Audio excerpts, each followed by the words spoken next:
Hello, I am Rootman, sustainability researcher by day, superhero woodmaker by night. Thank you for joining me here on my YouTube channel, where I plan to publish lots of exciting videos of me attempting to be a somewhat professional woodmaker, and not too much of an idiot.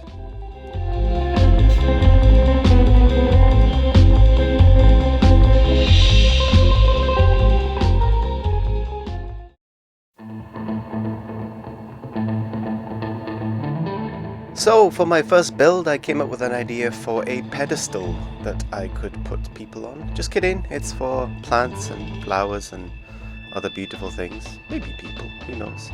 And I thought I would power carve this for the first time. I've never done that before. So I came up with a design in my head. It looked and felt something like this. Sort of rustic, rough and ready look. Let's see how it turns out.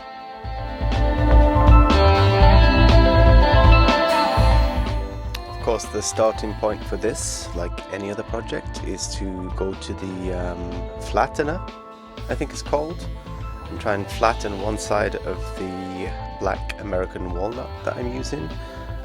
Turns out this wood was not as black as I'd hoped. It was a lot lighter in color. Maybe that's because I'm an idiot and it's not black American walnut, but who knows. Anyway, so when I do this, I typically don't like to shave off more than about 1 millimeter at a time. I just like to keep as much of the wood as possible, and that means I need to do multiple passes, but eventually it becomes flat. Then I flip it on its side and try and square off one of the edges. This also requires multiple passes, as you can see here on the flattener. And then I just rock it from side to side to see if it's actually flat, and eventually it becomes so.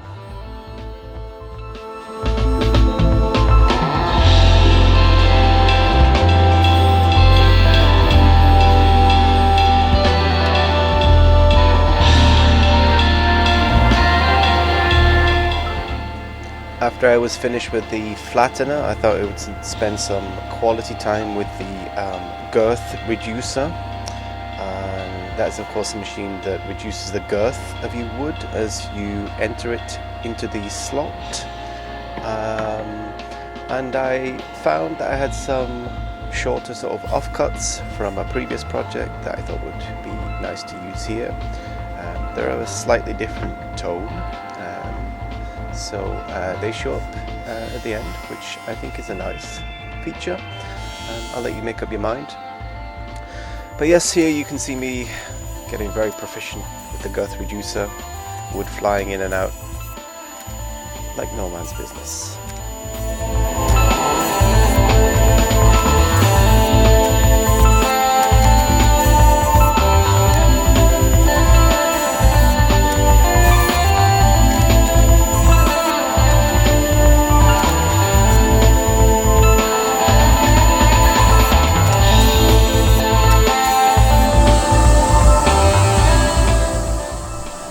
And then the final step in our wood preparation, before we can actually start to build this thing, is to go to the death blade.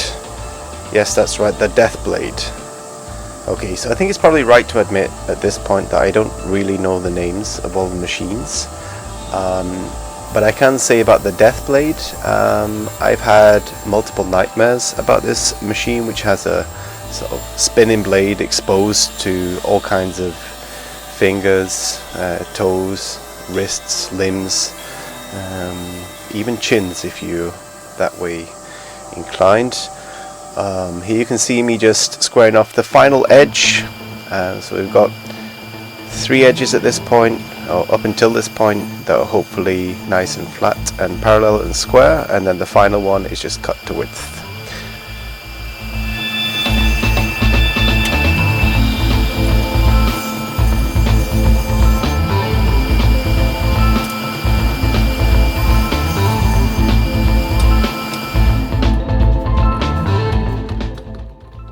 So, ladies and gentlemen, I would like to present the first mistake of this build, which is that I forgot to film part of it, where I actually cut the wood to length prior to the glue up using the death blade with a handle machine. So apologies for that, but here you can see me spreading out some glue with my finger using a technique I learned from a fellow woodworker, but one that's much cooler than me. And then I put them into some clamps. There you go, clamps. I actually knew something. These are called clamps. Whee! So, just to do a little bit of cleanup here to reduce work later on. And then just some final little adjustments to make sure that they're all nice and flat before applying the final clamping pressure.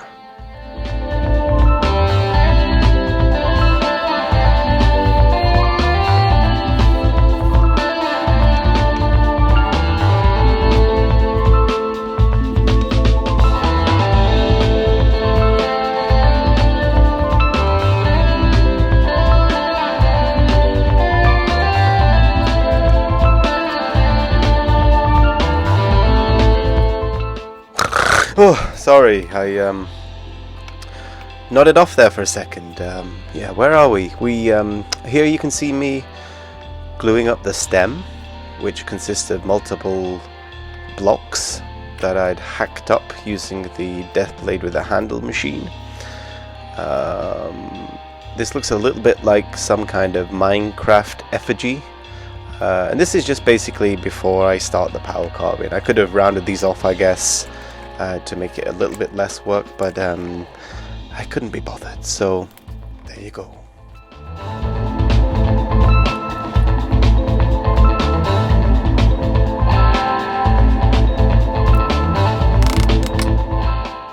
At this point in the build, I discovered that I have a new superpower, which is the ability to not only speed up time, but also reverse it. So check this out. Wow!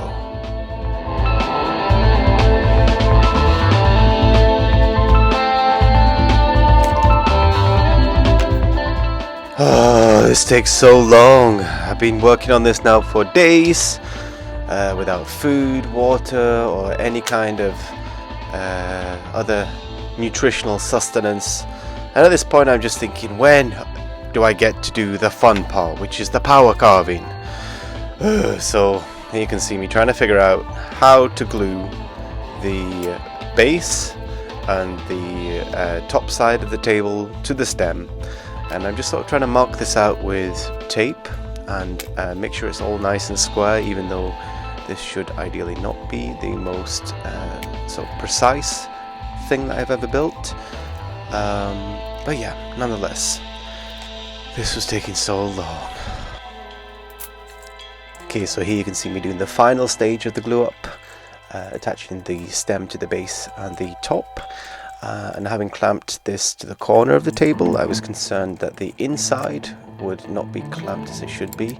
Then I remembered something called the bridging technique, which gets its name from a piece of wood being bridged across the thing like this. Don't know how better to describe it other than to say it looks like a bridge. So the bridging technique, ladies and gentlemen, and proud I am for having remembered some other terminology.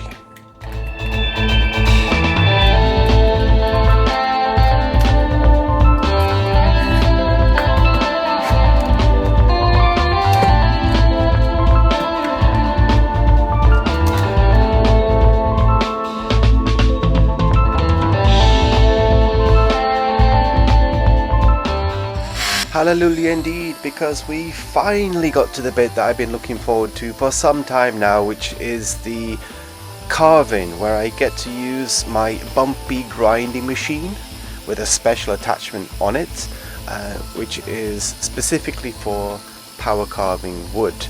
I must say that at this stage I was petrified. I had practiced on an offcut and discovered that this bumpy grinding machine was incredibly powerful. It's spinning at a rate beyond, what is known to the physical universe, and therefore I had to clamp my piece down to the table like this, else risk it ending up on the moon. So you can see me here just carefully shaving off smidgens of material, trying not to make mistakes, getting used to the whole method. And as I went along, I must say my confidence did increase. I spent maybe a couple of hours on this, and I basically rotated my piece multiple times so that I could carve the different sides. At this stage I think I'll just be quiet and let you enjoy the carving process.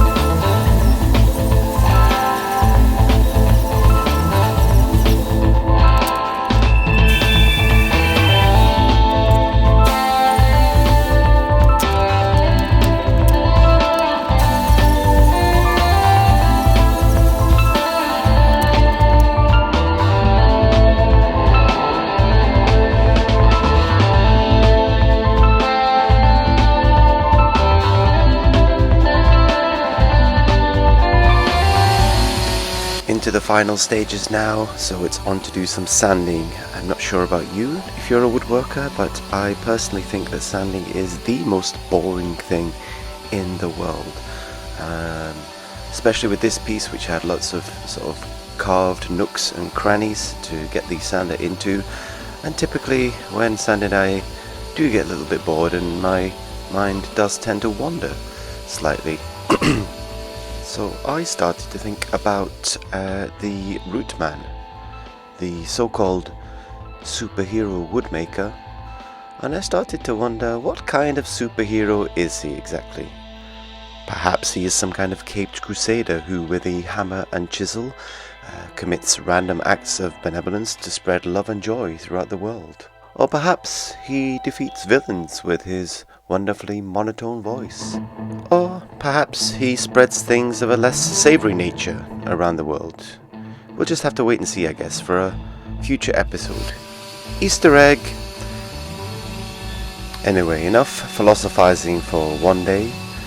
As I regained conscious awareness of my surroundings, after 3 hours, I must admit, I realized that I was done sanding, and it was then time to put my mark on this piece. The now infamous Root logo, of course. Always a pleasurable experience to brand a workpiece as your own. And then I took it home, away from the workshop, away from all the dust, to apply some hard wax finish, which I was keeping in a jam jar. You may also realize that I am holding the camera here. I forgot to take the stand home with me. And yes, that is me applying finish with a kitchen sponge. So no expenses spared on this highly professional step in the build process. I really wanted to capture how the wax made the grain pop here, as those professional woodworkers say. So yeah, just enjoy me applying this with a kitchen sponge.